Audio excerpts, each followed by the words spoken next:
Kita akan langsung terhubung dengan pengamat politik Burhanuddin Muhtadi. Selamat malam, Mas Burhan. Malam.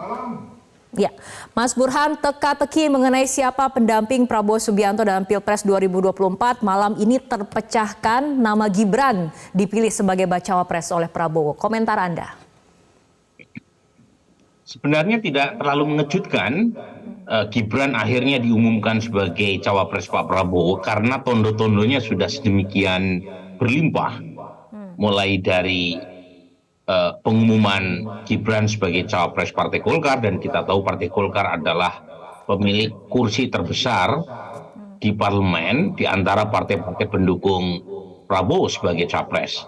Belum lagi roadshow ya yang dilakukan oleh Gibran Raka Buming Raka ke partai-partai pendukung koalisi Pak Prabowo, termasuk ke Ketua Umum Demokrat, Ketua Umum PAN, dan seterusnya.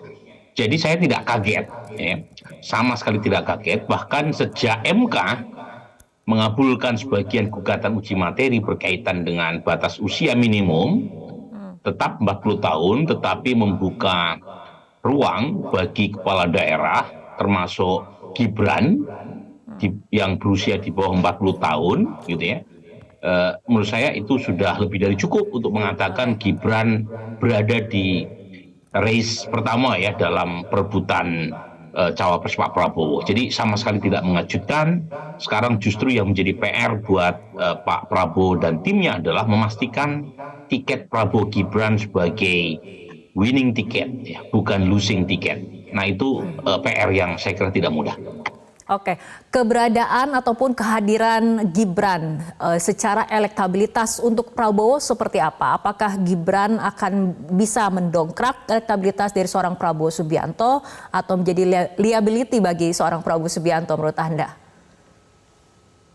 Per hari ini elektabilitas Gibran tidak terlalu moncer ya, jadi masih single digit sebagai calon wakil presiden di antara banyak nama, termasuk kalau dikerucutkan di antara nama-nama calon wakil presiden yang dibidik oleh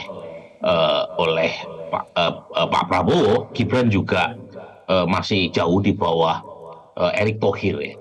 Tetapi lagi-lagi dalam proses penentuan cawapres kan seringkali bukan semata-mata faktor elektoral ya. Jadi menurut saya dari sisi elit memang Gibran punya privilege. Selain tentu saja putra presiden, beliau relatif diterima oleh banyak partai pendukung Pak Prabowo. Jadi banyaknya calon yang diajukan oleh partai pendukung Pak Prabowo, misalnya Golkar awalnya mengusung Erlangga, kemudian PAN mengusung Erick Thohir, Khofifah diusung oleh Demokrat, Yusril dibawa oleh PBB, itu membuat kesulitan dari partai-partai pendukung untuk mencari titik temu. Nah, Gibran yang bukan berasal dari partai pendukung Pak Prabowo, tetapi kita tahu partai-partai Pak Prabowo ini umumnya adalah partai pemerintah, ya tentu melirik Gibran karena statusnya pertama sebagai anak presiden, yang kedua dianggap sebagai titik temu tadi. Nah, yang menarik buat saya adalah kalau kita pasangkan dalam simulasi pasangan capres-cawapres, sebenarnya Gibran tidak mengurangi elektabilitas Pak Prabowo. Ini penting ya. Jadi kan ada nama yang kalau disandingkan dengan salah satu capres itu justru negatif. Nah, Mas Gibran tidak.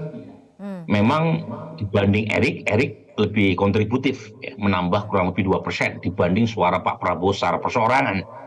Tetapi minimal Gibran tidak mengurangi. Cuma, nah ini yang menurut saya krusial untuk dipikirkan ya. Kalau misalnya ada framing negatif terhadap Gibran, misalnya isu politik dinasti, kemudian isu terkait dengan keputusan MK, itu ada potensi elektabilitas Pak Prabowo Gibran menurun. Nah, pertanyaannya kenapa gitu kan? Nah, jadi pertama masalahnya bukan pribadi, masalahnya adalah framing negatif. Dan sejauh ini framing ini tidak terhindarkan karena bagaimanapun dalam konteks politik elektoral lawan kan bisa menggunakan isu apapun untuk bisa dipakai dalam upaya untuk menurunkan elektabilitas rival kan. Dan kebetulan ada dua isu tadi yang suka tidak suka itu bisa dialamatkan ke Prabowo Gibran. Nah, kalau dari sisi Mas Gibran sendiri, pada dasarnya tidak semata-mata ada potensi negatif, ya. Ada juga sesuatu yang positif yang bisa dimaksimalkan oleh Pak Prabowo setelah meminang Gibran sebagai cawapres. Apa itu? Gibran sebagai aset elektoral. Jadi saya ingin mengatakan Gibran ini seperti pisau bermata dua. Satu sisi dia bisa menjadi aset elektoral, alasannya satu, bagaimanapun selama ini pendukung Pak Jokowi kan terbelah, ya. Ada sebagian besar yang memilih Ganjar, kemudian baik, dalam Mas Burhan, proporsi maaf kita harus potong dulu karena kita dengarkan pernyataan dari Sufmi Dasko berikut ini. Calon presiden dari Koalisi Indonesia Maju adalah Prabowo Subianto dan calon wakil presiden adalah Gibran Rakabuming. Pak Dasko, artinya kan tadinya rencananya akan diumumkan besok, namun kan pada malam ini diputuskan, ada nggak Pak, apa sebetulnya urgensi kemudian diumumkan pada malam ini langsung? Nah, tadi dalam pertemuan ketua-ketua umum partai dan sekjen, itu para ketua umum partai juga langsung meminta agar diumumkan segera malam ini. Nah, sehingga tadi karena ini adalah kesepakatan dan hasil rapat dari forum ketua-ketua umum partai, sehingga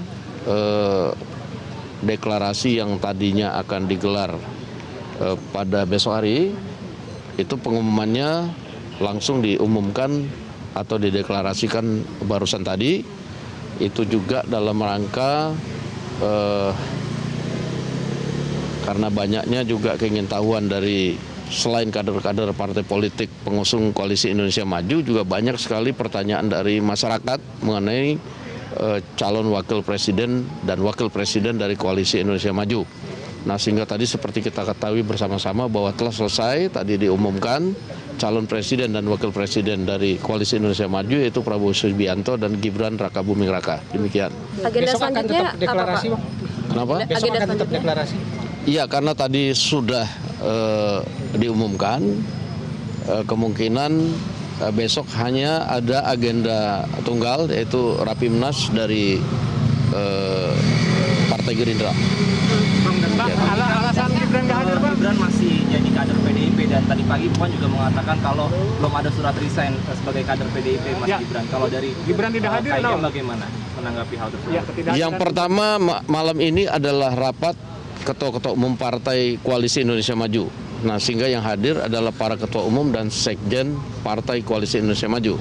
Yang kedua, tadi mengenai pertanyaan mengenai kader partai, saya pikir saya tidak akan berpolemik di situ, tetapi seperti yang kita tahu bahwa telah diputuskan begitu oleh para ketua umum dan sekjen dalam forum rapat partai di Koalisi Indonesia Maju. Demikian. Artinya dari Mas Gibran juga sudah bersedia ya, Pak ya?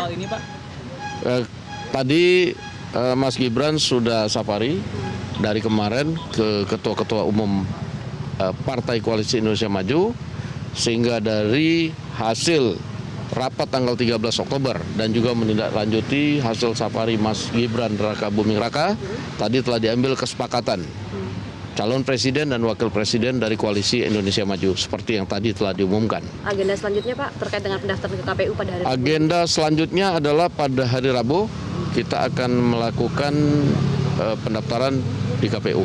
Pak, kalau Pak Prabowo sudah izin ke Bu Mega belum, Pak? Masuk salah satu partai koalisi, Pak. Apakah itu Golkar, PAN atau sebagainya? Saya nggak tahu, nanti mungkin ditanyakan saja kepada yang bersangkutan, tapi mekanisme seperti itu tadi tidak dibicarakan dalam forum Ketua Umum Partai Koalisi Indonesia Maju. Penegasan aja, Bang, ketidakhadiran Gibran ini dikarenakan ini hanya pertemuan Ketua Umum Parpol Koalisi. Betul, karena memang undangannya adalah pertemuan ketua-ketua umum dan sekjen Partai Koalisi Indonesia Maju. Berarti Bang Dasko besok akan deklarasi secara bersama-sama satu paket, baca pres dan baca wapres, Prabowo Subianto dengan Gibran Rakabuming Raka di Rapimnas Gerindra?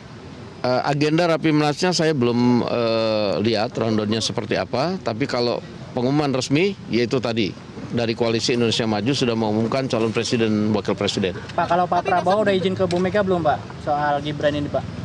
Ada lagi pertanyaan? Gibran nanti besok datang Pak ke Pak Jokowi, apakah akan diundang besok termasuk Gibran juga? saya belum lihat daftar undangannya apakah mengundang presiden. Rapimnas besok akan diselenggarakan dari jam 10 sampai dengan jam 13 di JI Expo Kemayoran. Bang Dasko, Saya belum tahu, yang nanya malas gue itu. Bang Dasko. Oke, Bang Dasko, sedikit Bang, terkait pemilihan nama Gibran itu apakah sudah mempertimbangkan kritik-kritik publik yang baru-baru ini Bang? Terkait semua sudah dipikirkan dan dihitung sehingga tadi seperti yang sudah disampaikan ya itulah yang kemudian diumumkan. Pak Prabowo tadi nanti Rabu udah dari mana Pak pagi ini apakah ada pesan khusus dari Pak Jokowi terkait nama Gibran? Pak. Makasih banyak ya.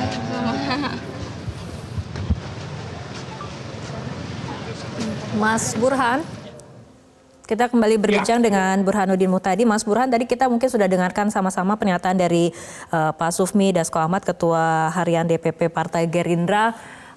Mas Burhan melihat kemudian pengumuman secara resmi oleh Prabowo siapa yang kemudian menjadi bacawa presnya untuk Pilpres 2024 dan pilihannya jatuh kepada Gibran Rakabuming Raka. Bagaimana ini berdampak pada pertama kita berbicara mengenai peta persaingan Pilpres 2024?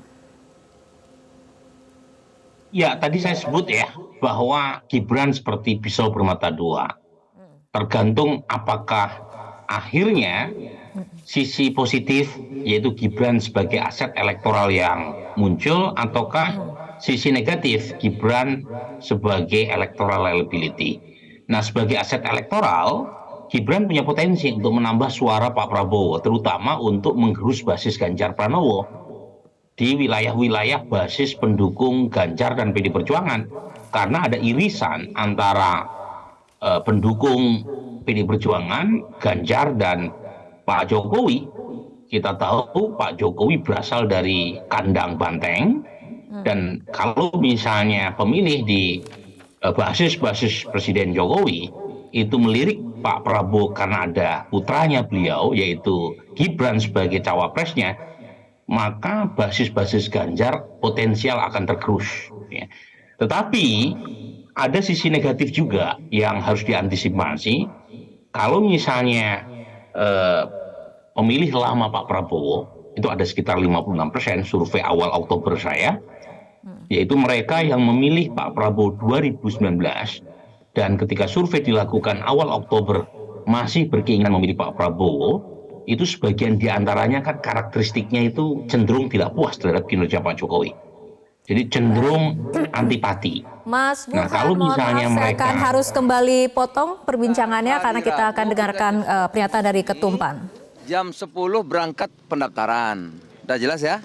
Oke. Presiden diundang nggak Tapi Pak? kan Mas Gibrannya belum ini deklarasi barengan satu paket sama Pak Prabowo, gimana tuh? Kapan? Ya sudah diumumkan tadi kan ketua-ketua partai semuanya. Pak, itu dia kenapa nggak hadir sih Pak? Udah putus kok. Udah itu aja.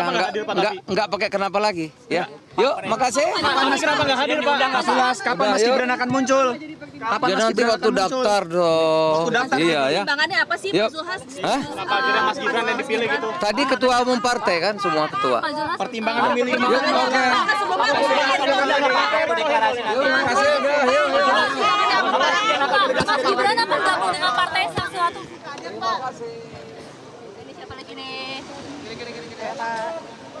Bang, standby. Ya, Mas Burhan, tadi kita dengarkan pernyataan singkat dari Ketua Umum PAN. Tapi Mas Burhan, kita berbincang dulu mengenai PAN. PAN kan sebelumnya sempat konsisten untuk menawarkan sosok ataupun nama Erick Thohir sebagai bacawa pres Prabowo, dan kalau misalnya kita melihat survei juga nama Erick Thohir cenderung tinggi seperti itu dibandingkan Gibran, tapi akhirnya pilihan sudah pasti kemudian pada Gibran Rakabuming Raka sebagai cawapres Prabowo. Mas Burhan, bagaimana Anda menilai hal ini ataupun keputusan ini? Ya, memang kalau dari sisi elektabilitas Erick Thohir lebih tinggi.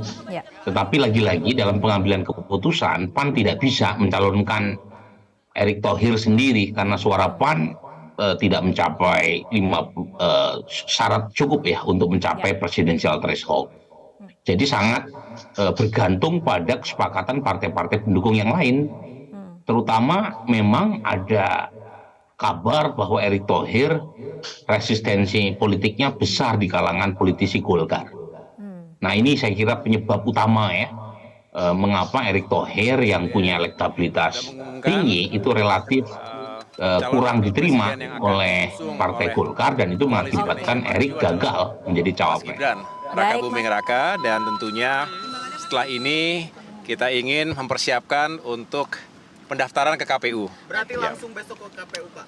Tadi direncanakan akan dilakukan pada hari Rabu, tanggal 25, sekitar pukul 10 atau 11 ya. Mudah-mudahan nanti dilancarkan semuanya. Rencana akan berangkat dari kediaman Pak Prabowo di Kertanegara ini. Mohon doanya saja supaya perjuangan Koalisi Indonesia Maju ini juga diberikan kesuksesan dan tentunya dukungan dari rakyat. Gibran akan masuk dalam partai masing salah satu. Saya nggak mengomentari itu ya. Terima kasih sekali lagi. Terima kasih semuanya. Nanti kapan-kapan ngomong lagi ya. Terima kasih. Terima kasih ya Mbak ya. Terima kasih. Awas kaki.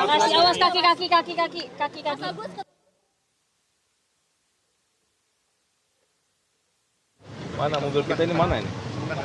Situ lagi. Oh, situ lagi. Makasih Bang.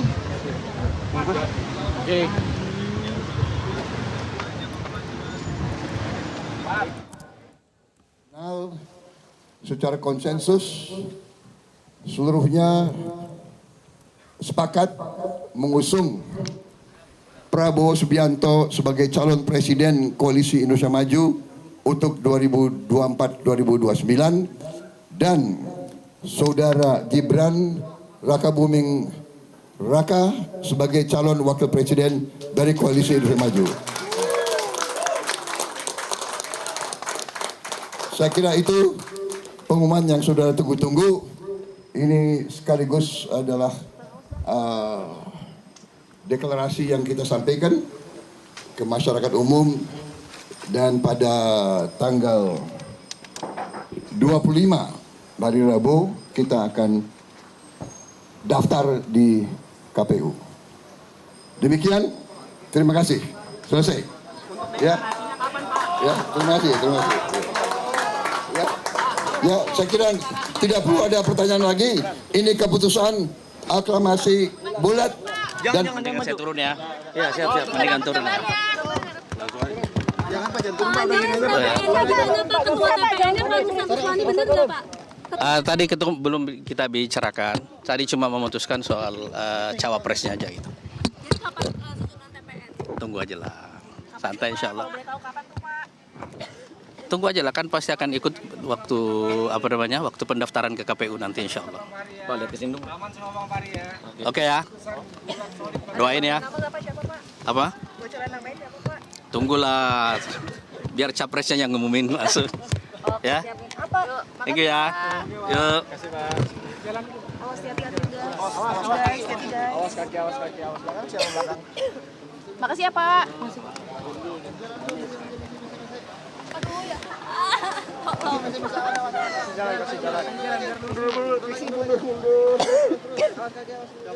Ini siapa?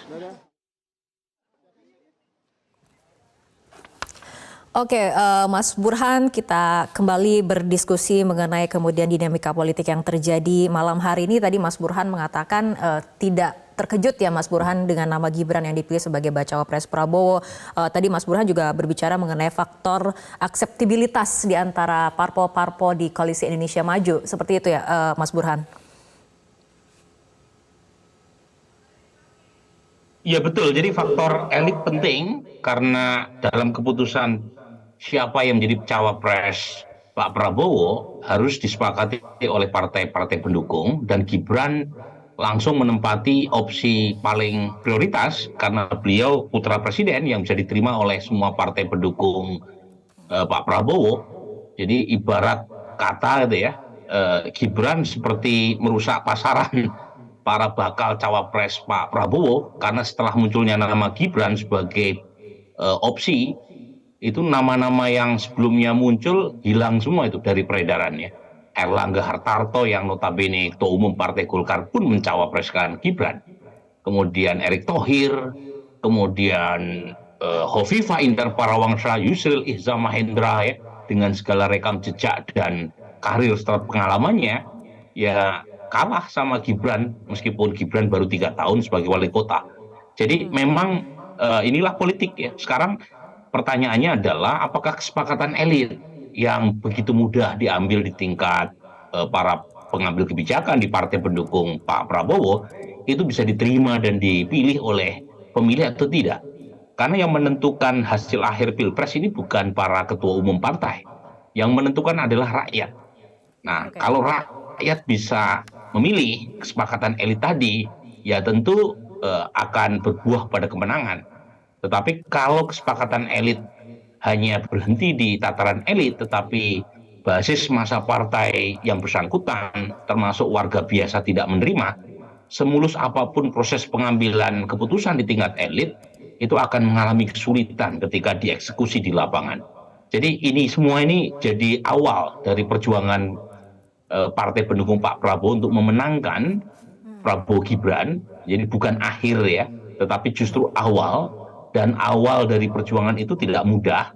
Karena tadi saya sebut ya, ada tantangan terutama untuk meyakinkan basis lama Pak Prabowo yang mungkin ya masih sulit menerima ketika misalnya Pak Prabowo memilih putra dari calon presiden yang dulu mereka tidak pilih di 2019. Kan ada ya pemilih Pak Prabowo yang memilih Pak Prabowo bukan semata-mata karena suka Pak Prabowo, tetapi karena nggak suka Pak Jokowi. Nah sekarang mereka punya pilihan pendamping Pak Prabowo adalah Gibran. Jadi, nah kalau misalnya ada basis lama Pak Prabowo yang hengkang, harus dipastikan suara suara pendukung Pak Jokowi yang memilih Prabowo Gibran karena pilihan Pak Prabowo kepada anaknya itu harus lebih banyak. Jadi basis-basis lama Pak Jokowi harus dimaksimalkan untuk memilih Pak Prabowo untuk mengantisipasi agar kepergian atau hengkangnya sebagian basis Pak Prabowo ke yang lain itu bisa dikompensasi oleh pemilih baru yang datang. Nah ini ya. Nah makanya saya selalu mengatakan paket ini itu paket yang menguntungkan Anies Baswedan, tetapi merugikan Ganjar Pranowo. Dan saya sebut menguntungkan Anies Baswedan karena profil pemilih Pak Prabowo itu mirip dengan profil pemilih Anies. Jadi kalau misalnya ada sebagian pendukung Pak Prabowo yang kurang happy dengan pilihan cawapres Pak Prabowo, kemungkinan besar larinya ke Anies Baswedan. Tetapi hampir pasti ada basis Ganjar Pranowo yang tergerus oleh munculnya paket Gibran sebagai cawapres Pak Prabowo. Oke, baik. Ini berarti menarik sekali kemudian mengamati ataupun menganalisis lebih jauh bagaimana kemudian potensi perebutan suara di ceruk pemilih yang sama seperti itu ya Mas Burhan. Mas Burhan, terima kasih telah berbincang bersama kami malam hari ini dalam Breaking News untuk kali ini. Jelajahi cara baru mendapatkan informasi. Download Metro TV Extend sekarang.